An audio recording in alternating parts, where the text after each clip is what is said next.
জুলাই গণঅভ্যুত্থানের পরিচিত মুখ শরীফ ওসমান হাদী সম্প্রতি দিনে দুপুরে আততায়ীর গুলিতে গুরুতর আহত অবস্থায় চিকিৎসাধীন রয়েছেন।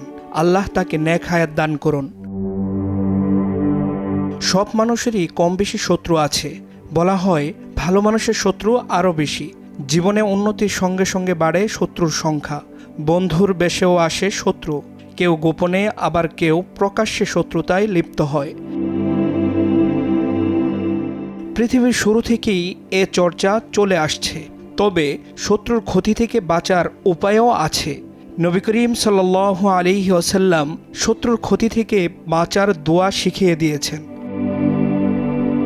আবু দাউদ শরীফে বিখ্যাত সাহাবী হযরত আবু মুসা আশআরী রাদিয়াল্লাহু তাআলা আনহুর বয়ানে এসেছে, নবীজি সাল্লাল্লাহু আলাইহি ওয়াসাল্লাম যখন কোনো গোত্র বা মানুষের ব্যাপারে ভীত হলে এ দোয়াটি পড়তেন, আল্লাহুম্মা ইন্না নাজআলুকা ফি নুহুরিহিম ওয়া নাউযু বিকা মিন শুরুরিহিম। হে আল্লাহ, আমরা তোমাকে শত্রুর মোকাবেলায় পেশ করছি, তুমি তাদের দমন করো আর তাদের অনিষ্ট থেকে তোমার নিকট আশ্রয় চাই।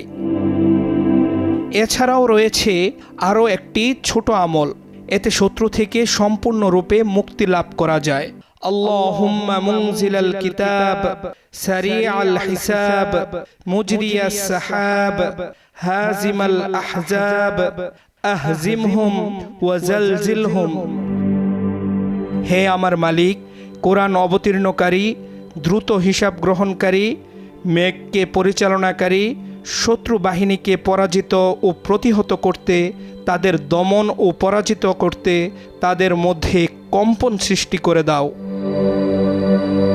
বুখারী শরীফে এসেছে, নবীজি সাল্লাল্লাহু আলাইহি ওয়াসাল্লাম শত্রুর ক্ষতি থেকে রেহাই পেতে পড়তেন, হাসবুনাল্লাহু ওয়া নি'মাল ওয়াকিল। আমাদের জন্য আল্লাহ যথেষ্ট, আর তিনি কতই না উত্তম কর্মবিধায়ক। মুফতি জাকারিয়া হারুন, সময় সংবাদ, ঢাকা।